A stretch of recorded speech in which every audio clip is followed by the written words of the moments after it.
the next unknown that we were supposed to find is M. Now again, M is not an angle here, it's a side, so side KR.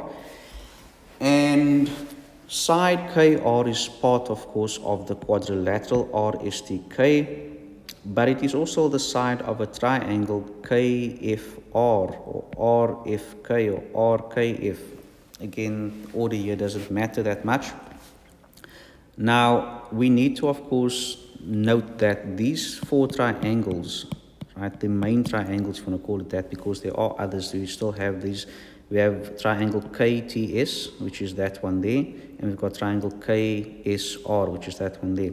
Okay, so those are not right angle triangles, those are obtuse angle triangles, but these ones, the four main ones, if you want to call it that, they are right angle triangles. So KFR is right angled, and of course we know in a right angle triangle, in 'n reghoekige driehoek, kan ons dan Pythagoras gebruik om onbekende sye uit te werk of te bereken.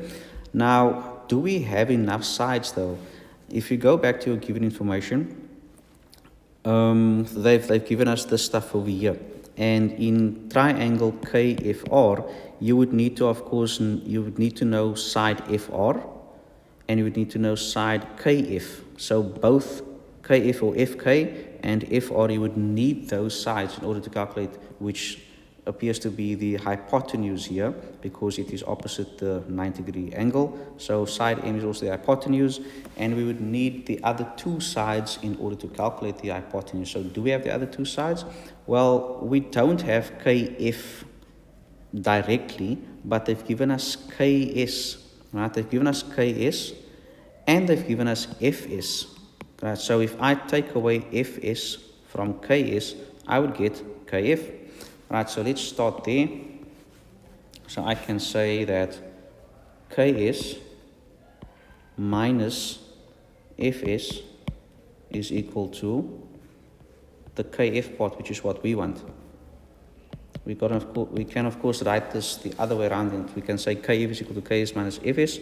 I'll just leave it like this for now. So KS was 34 centimeters and FS was 10 centimeters.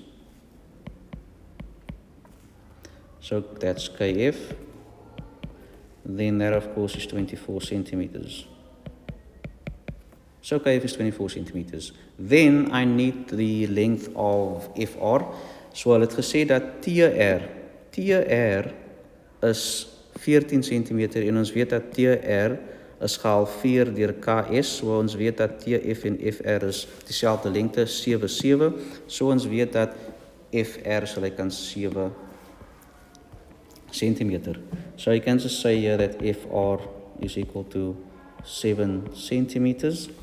Okay, you maybe want to write the reason the diags of Kite again, because it has to do with the diagonals of Kite there. The long diagonal, of course, bisecting the shorter one. So now I can go ahead and say, well, I have enough information now to use Pythagoras, so I can say that M squared or KR squared, I will just go immediately to M. So M squared is equal to then KF squared plus FR squared. So let's go there. So we can say M squared is equal to KF squared plus the other side was FR squared.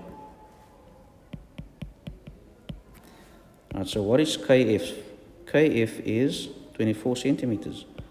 So that is 24 centimeters squared, and FR is 7 centimeters, so that's 7 centimeters squared. And 24 centimeters squared is 576. That's centimeters squared plus 49 centimeters squared. And then adding those two together, we get 625 centimeters squared. And of course, taking the square root on both sides, I have M equal to 25 centimeters. So M is equal to 25 centimeters, and we just needed to use Pythagoras to find that side. Again, we made use of the properties of quadrilaterals, but we also used the properties of of triangles. We use Pythagoras. We use all kinds of other things to help us or assist us in solving this problem. So that is a good example of how these concepts build on one another. You would not be able to work properly with quadrilaterals if you did not know your properties of straight lines and triangles and other properties.